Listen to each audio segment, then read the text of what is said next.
سمود کا قبیلہ سب سے زیادہ طاقتور اور جلال والا تھا۔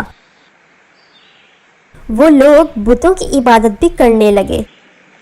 جیسے ہی ان کی دولت بڑھی، ان کے برے طور طریقے بھی بڑھ گئے۔ سمود کے لوگوں نے پہاڑوں کے باہر بڑی عمارتیں اور خوبصورت گھر تعمیر کر رکھے تھے۔ چونکہ ظالم آدمی ان پر حکومت کرتے تھے، اسی لیے ظلم اور دہشت گردی بھی عام ہو گئی۔ ان میں ایک صالح علیہ السلام بھی تھے۔ آپ علیہ السلام اپنی حکمت، پاکیزگی اور نیکی کی وجہ سے مشہور ہو گئے۔ آپ علیہ السلام کو اپنے لوگوں سے بہت عزت ملتی تھی، تو اللہ تعالیٰ نے آپ علیہ السلام کو ایک نبی کے طور پر چنا۔ اب مجھے آپ علیہ السلام کے قبیلے کا نام کون بتا سکتا ہے؟ میں بتا سکتا ہوں، آپ علیہ السلام سمود کے قبیلے سے تھے۔ ماشاء اللہ، تمہیں تو پتا ہے۔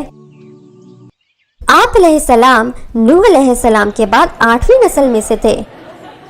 آپ علیہ السلام نے اپنے لوگوں کو صرف ایک اللہ کی عبادت کے لیے بلایا اور کسی کو اللہ کے ساتھ شریک نہ ٹھہرانے کا کہا، جبکہ ان میں سے کچھ نے آپ علیہ السلام کا یقین نہ کیا اور اپنے الفاظ اور حرکتوں دونوں سے انہیں نقصان پہنچایا۔ اے صالح، تم ہم لوگوں میں سے اچھے ہو اور عقل مند ہو، تم ہمارے سربراہ ہو سکتے ہو، لیکن تم ہمیں صرف اللہ کی عبادت کرنے اور ہمارے خداؤں کی عبادت نہ کرنے کا کہہ رہے ہو، ہم پریشان ہیں۔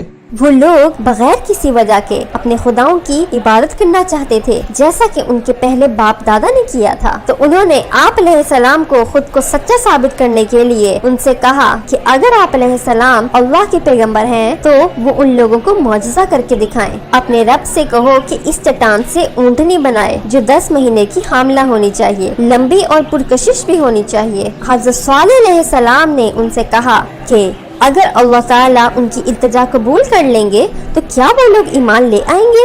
انہوں نے جواب دیا، ہاں، وہ ایک بہت بڑا معجزہ ہوگا۔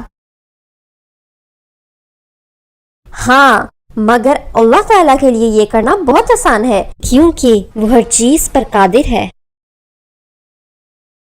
اللہ تعالیٰ نے حضرت صالح علیہ السلام کو معجزہ کرنے کے لیے ایک طاقت عطا کی۔ اللہ تعالیٰ نے ایک پرانی سی چٹان کو حکم دیا کہ وہ تقسیم ہو جائے اور ایک بڑی منفرد 10 مہینے کی حاملہ اونٹنی وہاں سے نمودار ہوئی۔ اونٹنی سمود کے لوگوں کے درمیان رہنے لگی اور عنقریب اس اونٹنی نے ایک اور بچے کو پیدا کیا۔ کچھ لوگوں نے اللہ کا یہ معجزہ دیکھا تو اللہ تعالیٰ پر ایمان لے آئے، کیونکہ وہ لوگ پہلے اس کا وعدہ کر چکے تھے، جبکہ باقی لوگوں نے اس اونٹنی سے نفرت کرنا شروع کر دی، کیونکہ یہ اونٹنی ان کو صالح علیہ السلام اور ان سے کیا وعدہ یاد دلاتی تھی۔